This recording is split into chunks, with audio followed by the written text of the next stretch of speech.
Manirambona Fabien nkaba ndi umujene entrepreneur nkaba nkorera mu Maramvya muri komine Mutimbuzi uruganda rwanje rwitwa Kayangana nkaba ndi mu ntumbero yo kugwiza akazi hamwe no kugwiza amadovize.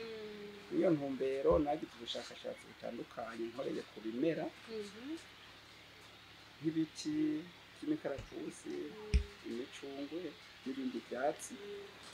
Mubwo buryo ndashobora gutora isabune ariyo savo poudre iri ku izina rya isuku poudre. Ni isabune imeze neza, irafata, ukoresha uduproduit dukeyi ukamesura impuzu nyinshi, kandi bamwe bafise ingorane z'uko bamesuje mu baca bamyoka ku maboko. Nico kindi naje ndabakemurira kubera iri 90% naturel, ukuvuga ntunyoka ku ntoki kandi n'iserero rivuga. Akandi kabirya nuko iyi sabune uri kurayikoresha aho izindi uri kuramesura ifuro icitera inyika, yoyo itera iba nyinshi. Reka ndabibereke ngaha ayi nk'uburorero.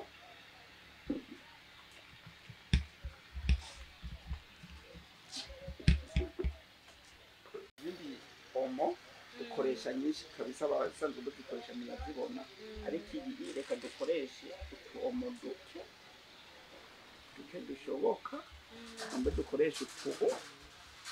Ni ukuvuga nk'aka gakemere urashobora kumesura ishati kera, rero dukoresha utu hanyuma dushiremwo amazi yabereke uko iyi sabune yacu ikora.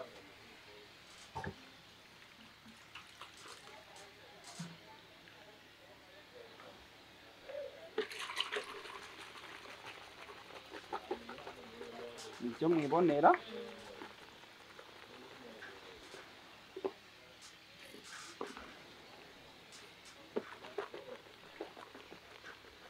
Ni sabuni wayivuguse ukayitereka mu nzu haguma hahumura neza, n'isazi ntizibandanya zihakinira cane. Mwabonye utuntu nashizeyo, murabona isabune dufise ukozemwo, rero niho uwumva uburyo iyo sabune ikora. Uhejeje kuyimesuza usanga ku maboko uremvye.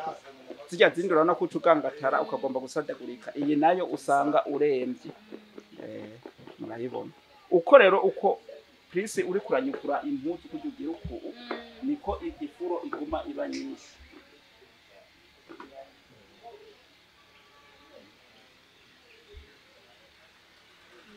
Ubu umuntu akeneye kunshorera wayisanga kwijabe haje impande y'irya nzu ntare Rugamba, ariko urashobora no kudurondera ku telefone. Ego ni 69 275 914, iyo ni WhatsApp, canke 62 290 682, iyo ni apeli isanzwe.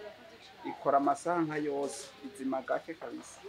Hama ikindi no kuri Kotebu murashobora kuyisangaho ngaho pour moma, hariho impuze yahabaye shite yahabaye kubera izo mashini zampfanye. Ubu uye ntiyari irikiraboneka neza kuri Kotebu, ariko ndizera ko mu minsi ishobora kuboneka ihagije. Abakunzi ba Human TV nobabwira ko bo kwijukira gukoresha iyi omo ikozwe mu bimera, kubera ko impuzu zabo zidaherana n'ingoga, kandi n'abayimesuje baza kugumana urukoba rwabo rutononekaye. Ikindi cya kabiri nobabwira, urekonomiza isabune yawe kubera wabonye nkoresha duke. Irekonomiza isabune kubera ukoresha duke ukamesura impuzu nyinshi. Ego karibu rero muri benshi mudushorere. Hama nababwiye yuko ari ukugwiza akazi, mudushoreye muri benshi abana banyu nabo bazoza bakore muri Kayangana. Murakoze.